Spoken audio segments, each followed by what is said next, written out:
Hello, I'm Tom Danvers. Welcome to the webinar live stream event on Blade Counter 2.0. We launched our new borescope, the Mentor Visual IQ Plus. Went live earlier this month. We're going to be taking you through a series of webinars highlighting various interesting, useful features on the new borescope, the Mentor Visual IQ Plus. This is the first one being Blade Counter 2.0. We launched Blade Counter, the first version of Blade Counter, this time 2 years ago in 2022. This is a significant step forward, version 2.0, whereupon we can still do the same thing, but everything's a lot more reliable, more robust, and a lot easier to use. So I think this is going to be about a 30-minute session, might be a little bit more. There's opportunities to ask questions, taking you through some slides, but also taking you through live demonstration on the borescope that you see over my shoulder. So let's get started. So an overview of what we're going to be covering. Thought I'd start by asking myself or ourselves some questions about the technology and the capability of what our borescope can do. Are there really tools that can really assist you in your day-to-day activities associated with visual inspection, such as counting blades and other things you'll come to learn about in the future with other webinars? In terms of counting blades, how can you be sure that you've counted all of the blades, for instance? And how can these tools really save you time during your inspection? So hopefully, as a result of this session, you'll be able to learn more about the product and answers to those questions. So yes, as I've said, this is all about the Blade Counter 2.0 product. So we'll be focusing on that alone on the borescope for the MVIQ Plus, and really help you understand how that can really save you time and effort and associated with your visual inspections. So as I go through the demonstration, we'll be explaining how it can be used, how to adjust various settings. You might be aware that the MVIQ Plus is a very, very capable borescope. That capability is really born out of a lot of its options and settings that we have available to you to be able to configure it to your needs.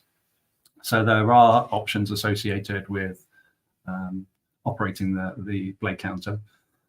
Also explaining to you what equipment upon which this product works on. So a brief summary on that, and then sort of closing with best practices and further information. So let's get started. So Blade Counter 2.0, what is it? It counts blades. It works on live video only, not designed to function on playback of record video. So as your borescope is turned on and it's working in the live state, so as you can see from this snapshot, there is a live message in the top left-hand corner. So as you're getting a live signal through your sensor onto the screen and have Blade Counter activated, it works in that state. As you're counting, it can count up or down, so it's bidirectional. And yeah, when you've activated the analytic and you answer some questions associated with what number do you want to start at and how many are actually entered into that set, Blade Counter starts. Once you save your image or video, all of that information associated with the blade count is captured. So all of this information, what I've just taken you through, was actually available to you on the first version of Blade Counter 1.0. What's new with Blade Counter 2.0 is that it tracks the label associated with the blade, tracks across the screen as your blade moves across the screen. And your position of the label is customizable. So I'll be demonstrating all this live on the borescope. So your label, for instance, on blade 1, as you see on that screenshot, I can tap on that label and position it elsewhere within the confines of the bounding box, this blue box that you see on the screen. I can move that label to another position, let's say move it out of the way, so you can focus on the area that you're really wanting to be inspecting and continue with your inspection, and that label will stay in that relative position as you continue with the inspection. Yeah, the bounding box is that blue box that you see. We'll obviously be talking more about that in the future. That is the space upon which that the analytic is detecting the presence of the blade. So as the blade moves across the scene, let's say from left to right, for instance, that blue bounding box tracks along the screen along with the label. And the big important thing associated with this new version of Blade Counter is that you can move your probe. The first version was set up such that it would count and reliably count the blades in your set as you were doing your inspection, but you mustn't have you could not move your probe. This version of Blade Counter is artificially intelligent, so it's AI powered. So we've trained the analytic to recognize blades. So once it's activated and it recognizes a blade, regardless of your position or the position of the blade or the position of the probe, if you choose to move your probe during inspection, which is entirely natural, Blade Counter still operates. So blade movement and probe movement, sorry, not blade movement, probe movement is clearly now very permissible with this version. So it's a big positive. Practical demonstration. So I've got some more slides, but I really wanted to make a start with what it really looks like on the device. So let me just press some buttons and share my borescope image. So you see over my shoulder the borescope, the MVIQ Plus, and here is my blade sat next to me on my desk, showing the live screen. So if I go into my global menu, scroll down to or tap the button Analytics, be aware of the disclaimer associated with the fact that it's AI powered, and we've just got to be aware of the output generated from AI. So it's very important for the human to remain in the loop. So I find myself in the analytics menu. What you see here is the entire range of analytics, analytics being AI-based algorithms that help you conduct your work. Essentially, what we have here is the Blade Counter tile that you see on the right-hand side, but also the 3 defect recognition analytics, the 2 from Air Innovations and the 1 from Waygate Technologies Gas Power Assist. So I'm going to just move across the Blade Counter, tap on, and then press done. And then I find myself, what you see on the top left-hand side, in the Blade Counter setup state. So I'm immediately asked the question, well, how many blades are there in the set that you're about to inspect? So you type in the number. We'll talk more about this in the future in terms of, well, how can I understand how many blades there are in the set? So obviously various ways you can do that. So we'll just press enter to done to the number 50. The second out of only 2 questions that you need to answer is, well, what number do you want to start counting from? You can obviously type in any number for convenience. We'll just press done to this. So it defaults to number 1. So Blade Counter is turned on, as you can see in the green banner. There's a blade right in front of the device. And then as I just move and recognize, so I'm going to just bring my blade slightly closer to the tip of the probe. So clearly this is not in the engine. This is obviously out on my desk, but it understands the presence of a blade. So what you can see is actually flicked from blade 1 to blade 2, and then it counted to 3, but it's not in a real state being outside. But as I move my blade across the scene, you can see the analytic working. On my device, it's very, very smooth. We've got a very powerful updated processor now accommodated on our borescope, on the new MVIQ Plus borescope, that enables this analytic to work at a very fast rate. I understand through this webinar and through the fact that I'm connected to my borescope through a frame grabber on my PC, basically there will be a loss of frame rate. So I'm sure it will appear quite jerky to you, but trust me, it's very, very smooth when you see it operating on the borescope. So that is it. You turn on the analytic, you answer those two questions in terms of those two number questions, how many are in the set and what number do you want to start playing at or start inspecting at, and the analytic is running. As you can see, we've left blade counter setup, and all you see in the top left hand side is I'm in the live state. So blade counter is operating. And there is this new icon, well, not new icon, there's the analytics icon that you can also see. My mouse towards it, hopefully you'll see my mouse. There is the analytics icon in the top right hand side next to the battery indicator to basically tell you, the user, that one or more of the 4 analytics is actually operating. So what I will do is, now that it's obviously on, I'm just going to bring your attention to a few features that are obviously on the boroscope as well as this analytic. So I've just pressed the image menu. And this is where we can access various what we call image transforms. So you can adjust the illumination, for instance, and adjust the quality or the intensity of the image that you have on your screen. There's this new box associated with Blade Counter 2.0. This is the box associated with whether you present the blue bounding box or not. So if I press on and then done, you can see the bounding box associated with the blade that it has detected. And then you can obviously kind of see, well, that label is kind of stuck to the center of that bounding box in the top position.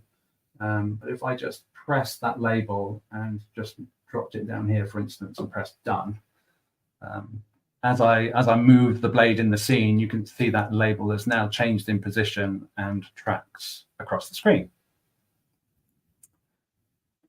as I simulate across. So I have got real videos, well, they're recorded videos that I'll be showing you inside the engine, but I wanted to show you in the live state first. So this is blade counter operating in the live state, again, in my desk. So as I perhaps rotate this blade, so I'm presenting more of the leading edge, for instance. Let's just drop it here and move it across. Where you see the blade counter struggling, in this case, you'll see the bounding box move or disappear, and that's when it's lost it. If I bring it closer, you'll see it basically can get better.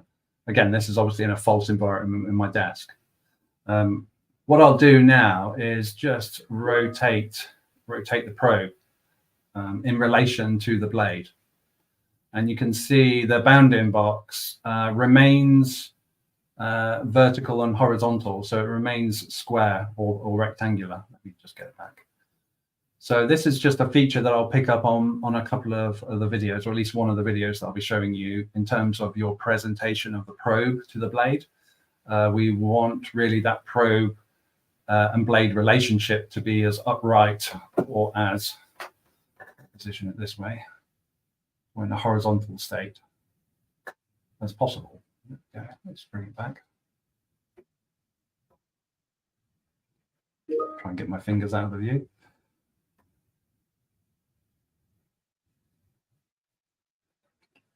So it's designed to work such that the blades, it's okay to present the blades in the horizontal pose, but also the vertical pose. I'm just trying to get it to acquire.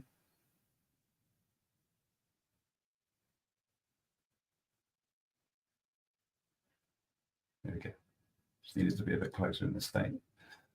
So this is something I'll pick up in the future, but I just wanted to demonstrate in the live state. Moving, if I just move it like this, let's try and get it back. So we just need to make sure that the blade is basically in the horizontal pose or the vertical pose, plus or minus, there is a tolerance. All of this will become apparent when you start using it or you're testing it on your device when you're inside the engine. Wanted to just talk about options. So as I go into the settings screen and scroll down to the analytics, I'll just do it this way. That's the analytics page. What you see here are some options associated with blade counter. So you see current blade is on 3, the total blades is registered as 50, counting direction I can change, and tracking is on or off. So we can talk through each of these. So if you find yourself on a blade, let's say you've rotated to blade 13, found yourself a defect or something of interest, and for whatever reason you now want to call that blade 1, you can go into this option state, delete the existing blade count and change it to 1. When you move back to the live state, you're presented with the label 1. Let's say you've finished the stage and you've rotated the probe and you're now inspecting, let's say, stage 2. Clearly, it's quite common for the number of blades in each stage to change. They do sometimes, or quite often. So if whilst you're doing your inspection and you want to carry on with your inspection without obviously turning off and then returning the blade counter back on, go into options, change the number of blades that you have here to another number that's obviously appropriate, and go back into live and carry on with your inspection. As you're doing your inspection, blade counter is designed such that when it starts rotating, it assumes that that is the direction that you want to carry on with your inspection and will start counting up. So that's what we call ascend as opposed to descend. So as it's counting up and doing your inspection, it's in that mode. When you choose to perhaps swing your borescope round to look at the next stage, for instance, downstream or upstream of what you've just inspected, and assuming that you haven't turned off and restarted blade counter, this is an example where you would go into the settings and say, right, okay, I want to still keep counting up, but you'll appreciate when you rotate your blade, rotate your probe and inspect the next stage of the blades that you want to inspect. You're still rotating perhaps in the same direction, but since your probe is looking in a different direction, let's say it's moved from upstream to downstream, the blades will be passing in a different direction. So that's where you need to toggle the ascend descend direction in order to still keep counting up. So that's the ascend descend option. And then the fourth option that we've got is basically if you wanted to, and there are certain edge cases where you might want to do this, is where you can turn off the blade count tracking label. So I just activated that. Let me just check. So that's turned off. So the idea here is as you're moving, as the blades are moving and you're carrying out with your inspection, as I'm moving the blade, you will see the actual label box is not moving or it's not tracking.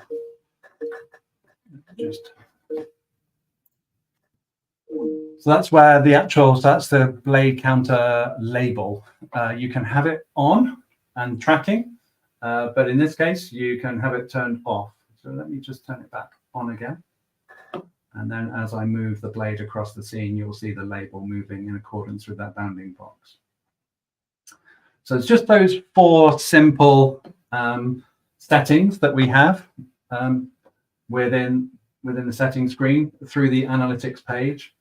You can change your current blade that you want to start inspecting from at any time during inspection. Change your current set. For instance, as you move from one stage to another, you want to ensure that you've entered the appropriate number. So when you've completed your inspection, it returns to blade 1 rather than counting up to, in this case, the blades 56, 57. If there's only 55 in your set, type in 55 so that you know when you've completed your inspection across the stage. Counting direction, yes, you can count up and down. Sometimes that's relevant, associated with doing your inspection in other stages when you're looking upstream and downstream, for instance. And yes, the lack, I've got a video to show you that here in this case of where perhaps there's an example where you might want to be obviously turning off the tracking capability of the label as well. So that's a very brief, simple overview of what the blade counter is capable of doing on the borescope. So here's some real, let me put in my memory stick. So let's put them in some real videos.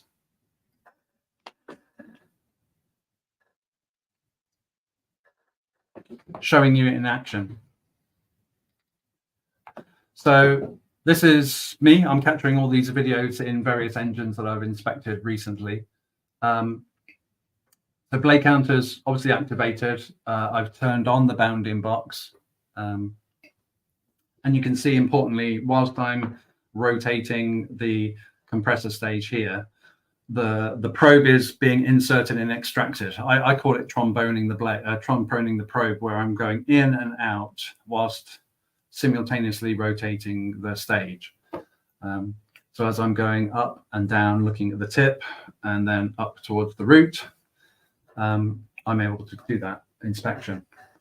So that's demonstrating how the probe is able to quickly adjust. It's a very powerful tool, such that you get very good, smooth presentation of blade detection, such that you can easily and naturally move your probe up and down, in and out, for instance, from the root to the tip, and to carry out your inspection.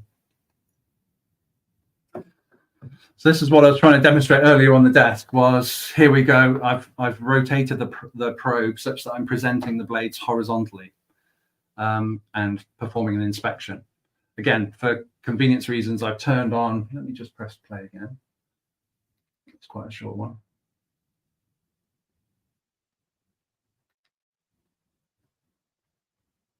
Play. So yes, as the blades are moving, in this case, obviously from top to bottom on the screen, you're reliably able to, it picks up the blades and counts them, and you can see tracking is turned on since the label is passing through the scene in relation to the bounding box.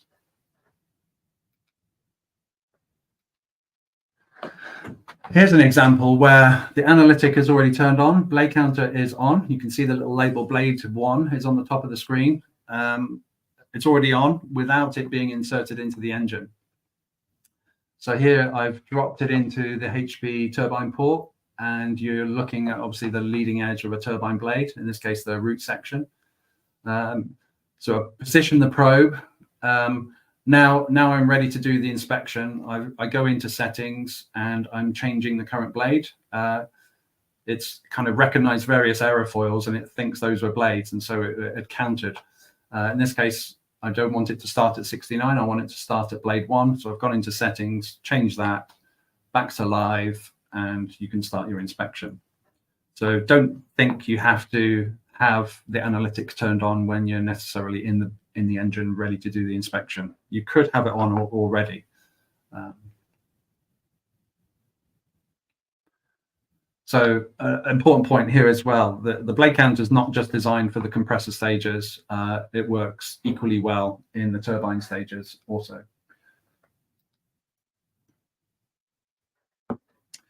So this is an example where I've paused the rotation. I've tapped the label, and you can see if I just pause it now. Oh, I didn't need to do that.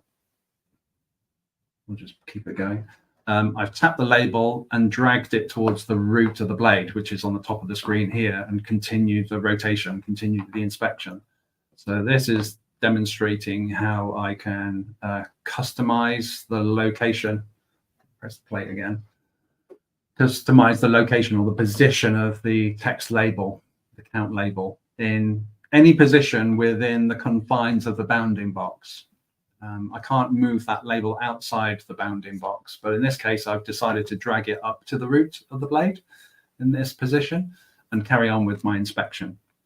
It's important to make sure, whilst you're in that edit state, when you've pressed the button, and let me just play that again, and I'll pause at the appropriate point.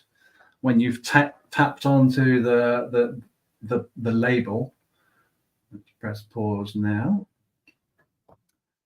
You see the warning sign appearing. So leaving the state may affect the live analytic performance. Basically, the blade counter is paused while you're in this annotation state. You see on the top left-hand side in the status bar, it says annotation. So basically, if you continue to do rotation, it's going to not count. Basically, the blade counter is essentially paused until you've pressed the done button. So once you've positioned and you're happy with the adjusted position of the label, it's important to tap the done button.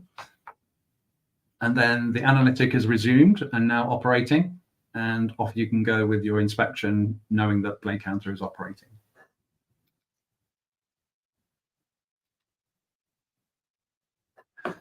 So blade counter, it's really useful during your inspections. Need to make sure that you're obviously carrying out your inspection and inspecting the full stage. Obviously, whilst you're doing your inspection, you might encounter, it's quite common to encounter times when you need to do measurements, for instance, when you need to do other activities.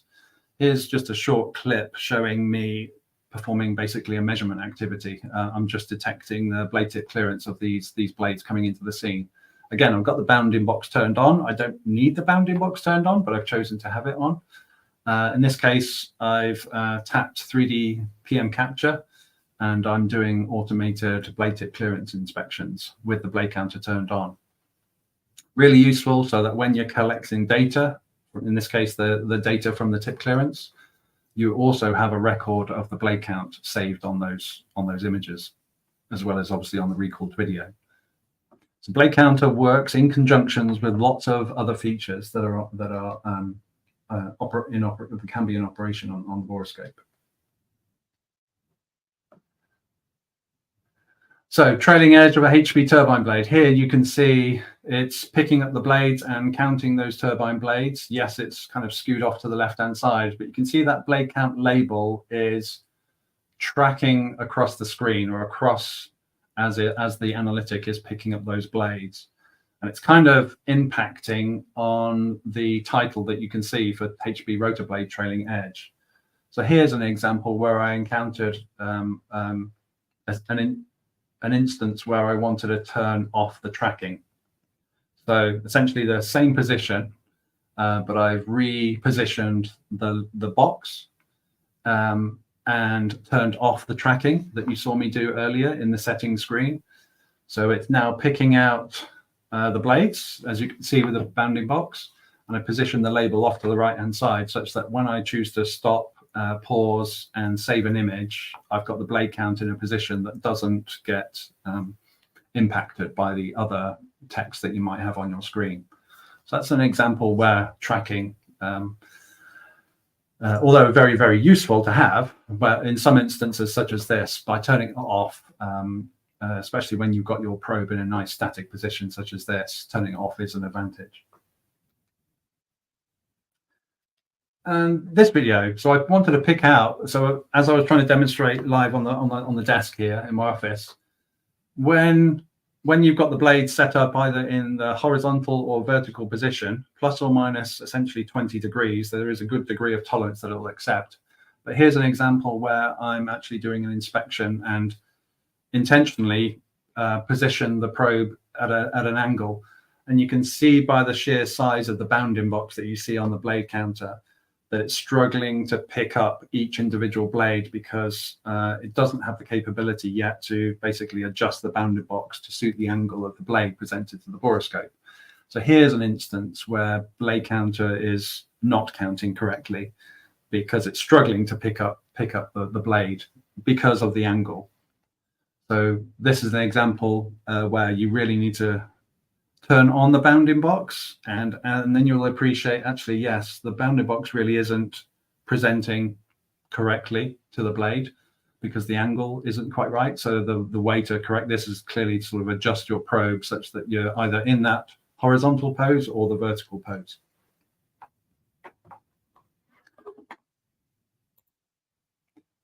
Right, just go back to my, by the way, just a quick reminder, if you've got any questions, we should have time at the end to take you through those.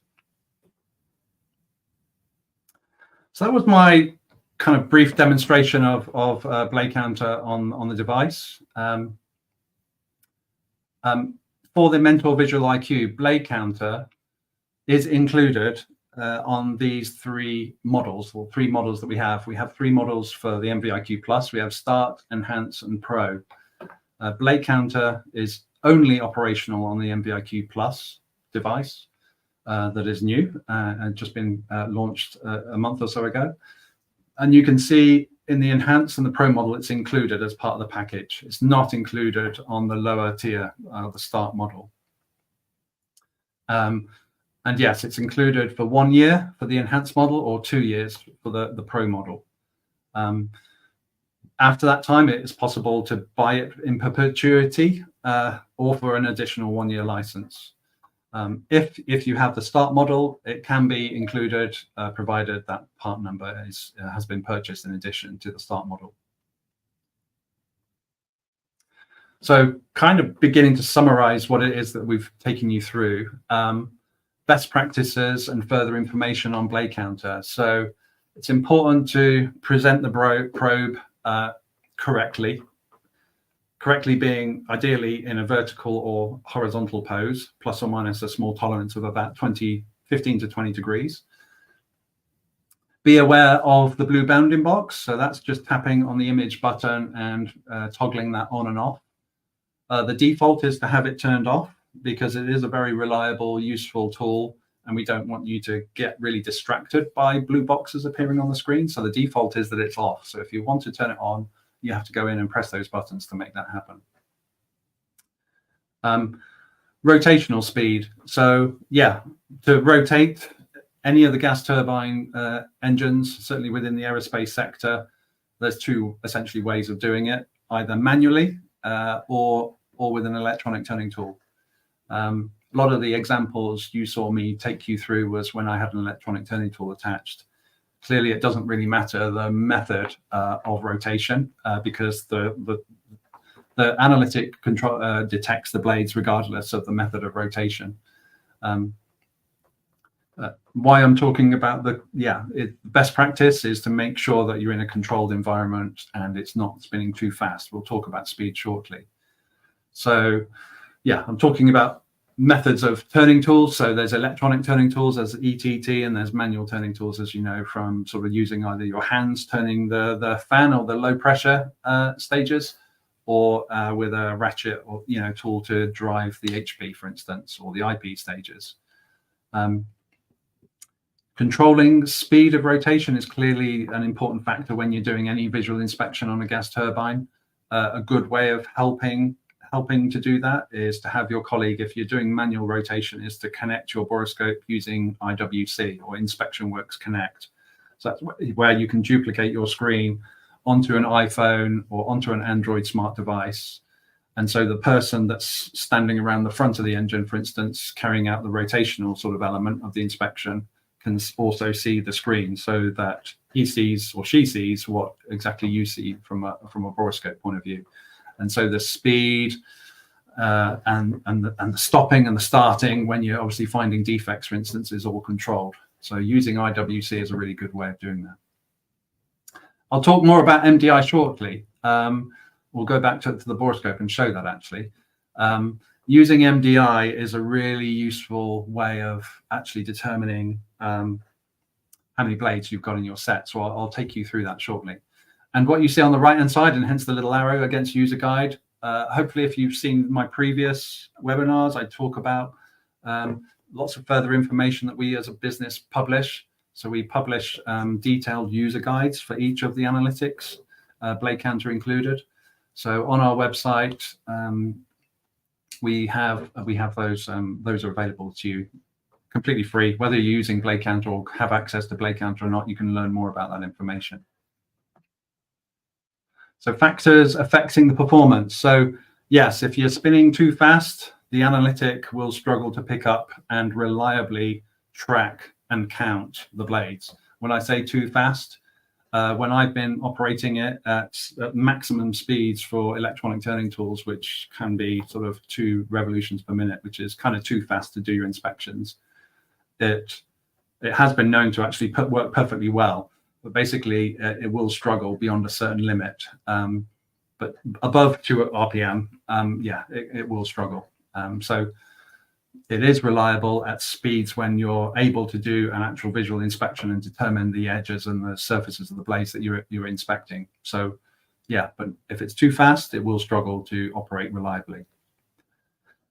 Big factor that you've obviously heard me talk about is the twist and rotation. So yeah, when you're in that sort of halfway point between horizontal and vertical, if you're at that 45-degree angle, it will struggle to perform. So it's important to get that orientation correct.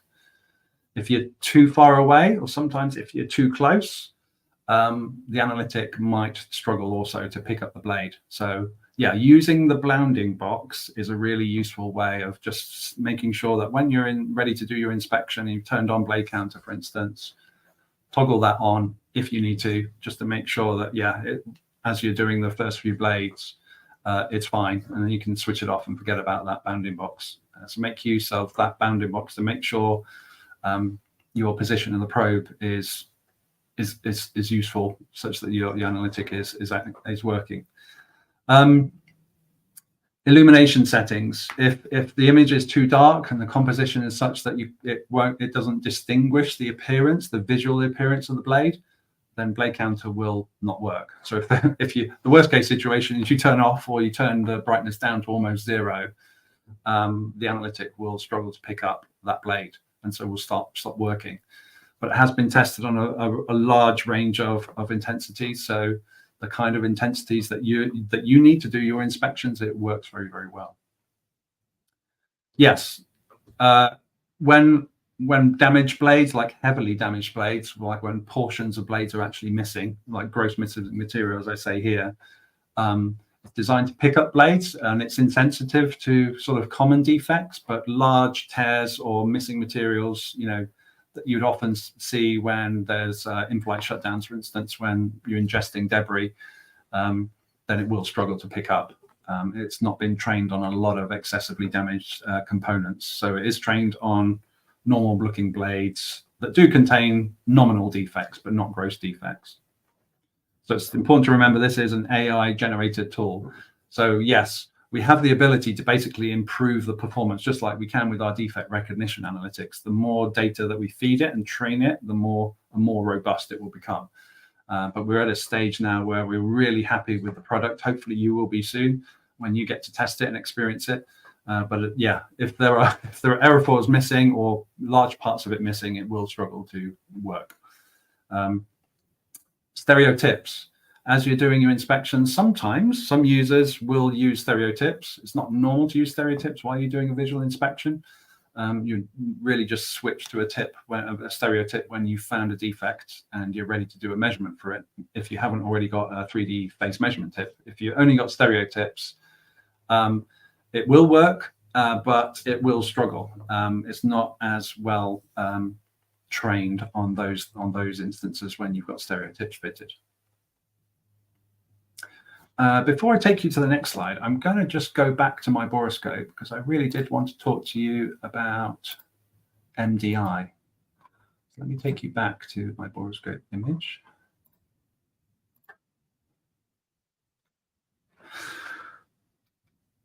So you heard me talk about MDI and utilizing MDI to make sure, well, how do I know how many blades I've got in my blade set? You might not have access to the aircraft maintenance manual, for instance, in aviation settings to just check, well, how many blades have I got? So a useful way of doing that, admittedly, this is in advance of doing the inspection, is adjusting your MDI template so that it includes the blade count. So I have updated my MDI template. So I've got an example Trent 700 one in here, for instance. So I'm just going to start an MDI inspection, a fictitious one. Let's just put that in there. So this is loading a template. If you want to learn more about MDI, if you're not already familiar with MDI, we can take you through that. Just reach out, please do. So here's an example where I've updated, let's just say I've gone into Trent 700 IP compressor, and I'm now going to inspect stage 2 rotor blade leading edge. These are real numbers, so I've lifted these numbers from the IP compressor from the maintenance manual. So I know there are 49 blades in stage 2. So as I'm doing my inspection, I've moved from stage 1 to, for instance, to stage 2. I can see on my label, as you can see on the top of the screen, that I've now got 49 blades, for instance, in this set. So here's an example where I would go into settings, change it from 55 and take it to 49. Start my inspection on blade 1. And then I start again on blade 1. So yeah, so having those on-screen prompt for total blade numbers from an MDI point of view is very, very useful. So you'll be able to, make sure that you're inputting the right number in the settings screen, so that you can do your inspection, knowing that you've got confidence that when you get to blade 50, you've actually returned to blade 1 in this case. So again, yeah, if you want to learn more about MDI, obviously this session isn't talking about menu directed inspection, but if you want to learn more about MDI, then please reach out. We'll be talking about that. Actually, there's another webinar on that later. So if I go back to my screen.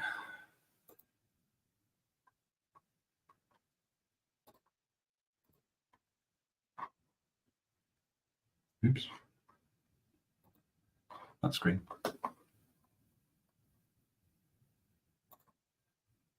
Sorry, it's me pressing the wrong button.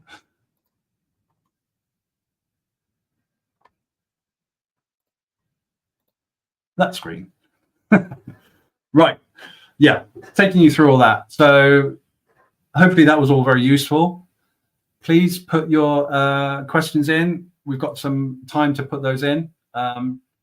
Quick mention, we've gone through the blade counter webinar. I'll be taking you through more webinars in the coming weeks. New measurements are now accessible and available to you in the new MVIQ Plus boroscope. So there's a webinar on March 14th taking you through that. As you can see on the subsequent ones, I'm not going to walk you through them all now, but there's lots of new features that are now available. Actually, there's more than those that I'm shown on the webinar. But taking you through these comments, if you want to learn more, or in fact you want to learn and ask any suggestions for more topics for webinars, very happy to take those on board. But this is, yeah, if you're happy with this series, please do connect, learn more about these, and ask questions about them. That'd be great. Love questions. If not, these are all available on our website, YouTube channel as well. So thank you very much. We'll just see if there's any questions available. Oh, question, excellent. How is the analytic trial feature different to start and enhance? So it's not in the start, it's in the enhance and pro model. So blade counter 2.0 is the same. Thank you for your question, Safina. There are no differences. The only difference is that it's included as a 1-year license in the enhanced model and a 2-year license in the pro model. So it's the duration that only differs. The actual quality, the actual product itself is the same.